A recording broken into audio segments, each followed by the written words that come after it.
Hola, ¿qué tal están? Los derechos sociales. En este vídeo voy a comentar algunos aspectos fundamentales de los derechos sociales que definen lo que es un Estado de Derecho democrático, se entiende.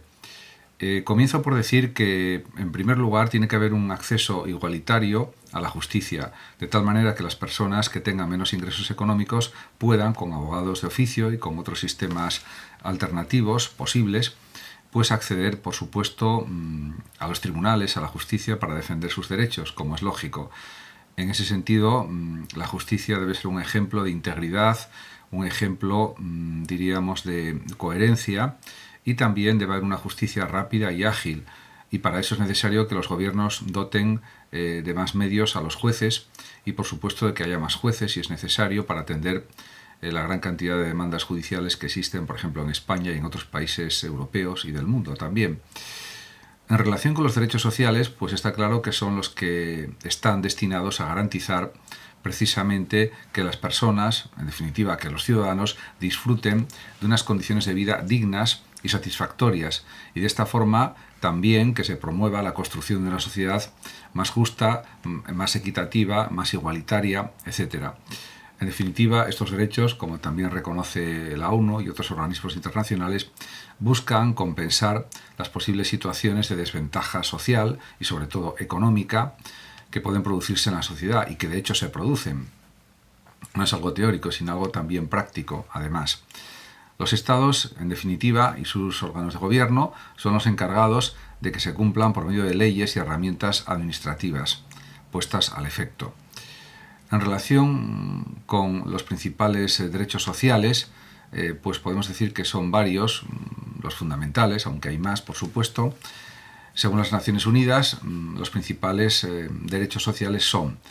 derecho a un empleo y a un salario justo. En efecto, no puede haber brecha salarial entre mujeres y hombres, tiene que haber pues unos sueldos dignos, unas remuneraciones dignas que permitan vivir con suficiencia económica, como dice también, por ejemplo, la Constitución española.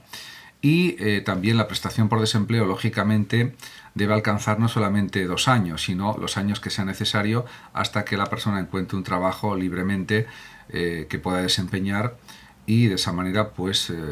suprimir esa prestación de desempleo para esa persona mientras siga trabajando, como es lógico.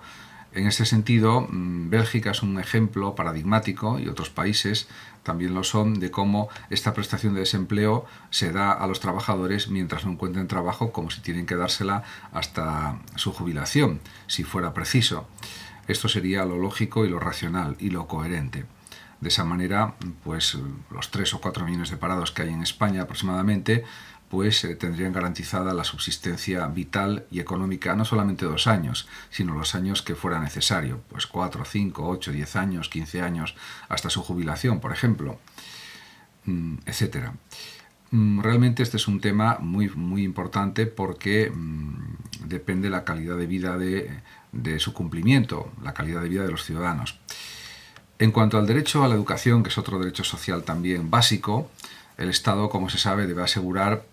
pues la igualdad de oportunidades, el acceso universal a una educación gratuita, básica, de calidad, que permita a los ciudadanos adquirir pues los conocimientos fundamentales, los niveles de formación indispensables en una sociedad posmoderna, en una sociedad digital como la que estamos. Asimismo, también debe poder garantizarse el acceso a la educación superior para aquellos que lo deseen, y de una forma también equitativa, con un acceso equitativo, podríamos decir. En cuanto al derecho a la sanidad, pues me parece que es lo prioritario, lo más importante, sin ninguna duda, porque al final, ante todo, somos seres vivos, somos seres humanos vivos. Por lo tanto, los gobiernos de cualquier Estado, y también, por supuesto, el gobierno de España, el gobierno central me refiero fundamentalmente, aunque también, por supuesto, los gobiernos autonómicos, etcétera, y los gobiernos locales de los ayuntamientos, pues tiene la obligación, especialmente, insisto, el gobierno central, de establecer un sistema de protección sanitaria pública que garantice a toda la población el acceso a una asistencia médica de calidad, con los tratamientos y medicamentos necesarios, y sobre todo también rápida, porque el tiempo en sanidad es realmente algo importantísimo, porque hay muchos problemas médicos, enfermedades como cánceres, problemas, por ejemplo, óseos, etcétera, y otro tipo de enfermedades que requieren pues intervenciones, operaciones rápidas, porque de otra forma la persona pues ve dañada su calidad de vida y puede tener mucho sufrimiento. En ese sentido, hay que insistir en esta cuestión de que las listas de espera excesivas que existen en la sanidad pública no son de recibo, tendrían que desaparecer, habría que indicar claramente que tiene que haber muchos más médicos trabajando en el sistema de salud pública en España, muchos más médicos, muchos más enfermeros y enfermeras, y pues más aparatos tecnológicos como por ejemplo los que realizan los TAC, la tomografía axial computerizada, y otros aparatos también técnicos, médicos, porque de esa manera pues se mejorará muchísimo la calidad sanitaria, la calidad de atención, y sobre todo se atenderá de la forma adecuada pues a los enfermos, para que pues puedan recuperar su salud si es posible, o en cualquier caso, en todo caso, tengan garantizada una asistencia realmente de calidad y no solamente sobre el papel o a nivel teórico. Por otra parte, también el derecho a la justicia, ya he hablado de él al principio de mi intervención y no voy a insistir mucho más en él, pero realmente toda persona puede recurrir a la justicia para defender sus derechos fundamentales, y también tiene que recibir un trato igualitario y no ser víctima de abusos ni de procedimientos arbitrarios, como es lógico. A estos derechos sociales también ACNUR añade otros igualmente básicos, como el derecho a la alimentación, por supuesto, que ahora por desgracia está de actualidad en España, porque hay pues millones de personas que no acceden a todos los alimentos que quisieran, o a la variedad de alimentos que ellos desearían, y es un problema francamente grave, o muy grave, podríamos decir. También está el derecho al acceso a la vivienda, que es un derecho también primario, y también, por supuesto, la protección social y a disfrutar de un entorno medioambiental saludable. En ese sentido, en Europa, como se sabe, pues hay miles y miles de muertos por causa de la excesiva contaminación del ambiente, de la polución atmosférica, y eso también es aplicable al mundo en general, al planeta, en el que en muchos países también hay una excesiva contaminación ambiental. En cuanto pues, a los sistemas políticos y los derechos sociales, se pueden decir bastantes cosas. Está claro que, en principio, los estados democráticos y de derecho son los que mejor garantizan los derechos sociales, pero así todo, por ejemplo, en España hay muchas cosas que no se realizan. Por ejemplo, en el ámbito sanitario, pues muchísimas personas tienen que esperar demasiado tiempo a que les realicen las operaciones que necesitan, porque hay muchísima demanda de operaciones por parte de muchísima gente que acude a la sanidad pública, como es lógico y natural, por otra parte, y ante eso la única solución viable es poner muchos más médicos y muchos más medios técnicos o tecnológicos para solucionar esos problemas. De otra manera es imposible. Realmente, en esta situación de la sanidad española, se puede decir que los gobiernos de turno pueden dar largas al tema, decir que en los próximos años se harán esas reformas sanitarias para que, o ese aumento de profesionales en la sanidad pública, para que poco a poco se vaya resolviendo el problema, pero queda todo en palabras teóricas, pero luego en la realidad cotidiana eso no se nota, diríamos, de una manera clara, sino que la situación sigue enquistada en esa falta de atención sanitaria a muchas personas con la rapidez necesaria. Insisto, con la rapidez que se puede exigir en una sanidad moderna, en una sanidad a la altura del siglo XXI y no a la altura del siglo XX o de principios del siglo XX. No estamos en esa época ya. Podemos decir que en este sentido, pues lógicamente, la sanidad pública, la educación pública, etcétera, pues realmente se financian con los impuestos. Pero los impuestos no solamente a las clases medias, sino también a las grandes empresas, a las empresas medias o medianas, y en general pues también a las grandes fortunas, etcétera. Por lo tanto, también hay que perseguir, por supuesto, el fraude fiscal, que está quitando muchísimo dinero a las arcas públicas, que podrían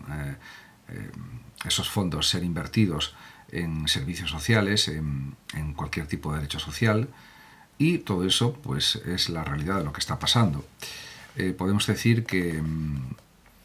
también es verdad que España puede colaborar con los países muy pobres de África o de otras partes del planeta para dar ayudas económicas, pero también hay que pensar en los propios ciudadanos españoles o en las personas que viven en España,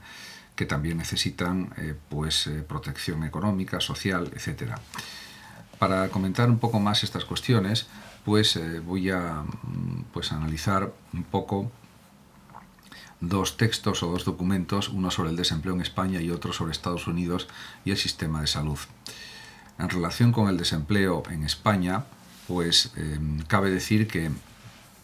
y cito, leo un fragmento del País del año 2022, de este mismo año, en una adaptación del texto, que dice: según un estudio difundido recientemente por el Instituto Nacional de Estadística, INE, el año 2022 comenzó con 3.174.700 parados en España, 70.900 más que en el último capítulo del año anterior, y la tasa de desempleo se estableció en el primer trimestre en el 13,65%. A pesar del aumento en el número de desempleados, no se pueden considerar que estos sean unos datos especialmente malos, si se asume que el mercado laboral español lleva promediando una tasa media de desempleo del 16,5% desde 1980. Esta es una interpretación más bien de tipo político, la que hace el periódico, porque, claro, decir que no son datos especialmente malos, que haya 13,65% de paro frente al 16,5%, es como conformarse con lo menos malo. Diríamos que el dato sigue siendo muy malo, porque tendría que haber un nivel de paro, quizás a lo mejor del 5, del 6%, que sería, 4 o 5% sería paro estructural o desempleo estructural, pero por lo menos bajar del 10%, un 7, un 8%, sería una cifra mala también, pero ya marcaría la diferencia. En ese sentido, 3 millones y pico de parados en España es una cifra muy alta, teniendo en cuenta el Producto Interior Bruto del país. Y, por supuesto, ahí habría que hacer hincapié en que también habría formas para conseguir más trabajo en España y en otros países, que sería distribuir los tiempos de trabajo. O sea, que todo el mundo trabajara, por ejemplo, 6 horas, vamos a suponer, y de esa manera habría más puestos de trabajo para todos, en vez de 8 horas, o en vez de 9 o 10 horas, aunque ya sabemos que la jornada máxima es de 8 horas. Eso sería una medida bastante apropiada para que hubiera más cantidad de puestos de trabajo para ofrecer a más cantidad de personas, y simplemente quizás con una medida similar a esa, de 6 horas de trabajo al día, quizás se reduciría el paro de 3.174.000 a lo mejor a 1 millón de parados, posiblemente, o 1,5 millones, o la mitad de parados. Y con otras medidas más de implementación de la economía, de ayudas económicas a medianas empresas, sobre todo a pequeñas empresas o, en definitiva, a las pymes, también se bajaría considerablemente el número de desempleados. Con estas dos medidas que acabo de mencionar, se podría solucionar en parte el problema. Lo que sucede es que no existe una voluntad por parte de los empresarios, de la patronal de los empresarios, de la COE, etcétera, de ir por esta vía. Y, por supuesto, también hay mucha economía sumergida en España, lo que hace que no afloren puestos de trabajo de calidad, sino que haya muchos trabajos basura, muchos trabajos sumergidos que están perjudicando a la economía española y también a la creación de puestos de empleo, a la creación de trabajos. Eso es algo indudable e indiscutible. En relación con la cuestión de Estados Unidos y el sistema de salud, también hay un texto de la bbc.com, Story Wars, del año 2020, hace un par de años, que dice lo siguiente, y voy a comentar el texto también algo. Estados Unidos y el sistema de salud. El seguro de salud, dice, es notoriamente caro y complicado en Estados Unidos. A diferencia de Canadá, la mayor parte de Europa y otros países donde la atención médica universal proporciona un nivel básico de cobertura para todos los ciudadanos, Estados Unidos combina programas privados y administrados por el gobierno. La cobertura básica en California y Florida, por ejemplo, puede costar $450 por mes, mientras que los planes similares en Nueva York pueden costar más de $600 mensuales. En definitiva, es una medicina muy cara, sobre todo privada, la gente se tiene que pagar pues, las operaciones que tenga que hacer durante su vida, operaciones que pueden ser sencillas, complejas o complicadas, más caras, más baratas. Los medicamentos también se los tiene que pagar de su bolsillo completamente, etcétera, etcétera. Esto, aunque es verdad que Biden intentó privatizar en parte, hacer pública la sanidad en vez de que estuviera completamente privatizada, en Estados Unidos no lo ha conseguido y pues ahora tampoco realmente se está consiguiendo de alguna manera. En Estados Unidos me refería anteriormente a Obama, ahora Biden tampoco lo ha conseguido siguiendo la línea de Obama y realmente esa es la realidad. Por tanto, diríamos que tendría que cambiar mucho la mentalidad en Estados Unidos para que esto sucediera. Es un país muy individualista, pues es el corazón del capitalismo neoliberal y se considera que pues, todo el mundo tiene que conseguir grandes cantidades de dinero con su trabajo y de tal manera que pueda pagarse su atención médica, da igual que sea más cara o menos cara. Y esto pues, es una falacia, es una interpretación errónea, engañosa de la realidad, porque no todo el mundo tiene que ser rico o millonario para poder pagarse bien pues los cuidados médicos, como es lógico, eso lo entiende cualquiera. Lo que sucede es que en Estados Unidos pues tienen una mentalidad realmente pues muy neoliberal, muy capitalista en general y pues insisten en esa vía de tener pues una sanidad más bien privada, de tal manera que aunque sea pues muy puntera su sanidad, que lo es, pues realmente mucha gente no puede acudir a ella de la manera adecuada. Y eso también es algo que diríamos que el gobierno de Estados Unidos tendría que tomar cartas en el asunto. Da igual que sea un gobierno demócrata que republicano, porque al final son los derechos de los ciudadanos estadounidenses y también de los que están viviendo allí, que hay también pues, muchos ciudadanos hispanos, de origen hispano y de otras nacionalidades. Por lo tanto, es un asunto que compete a todos los ciudadanos, es un asunto universal. Muchas gracias a todos por su atención, saludos como siempre a los oyentes de Radio Sofando de México y hasta siempre.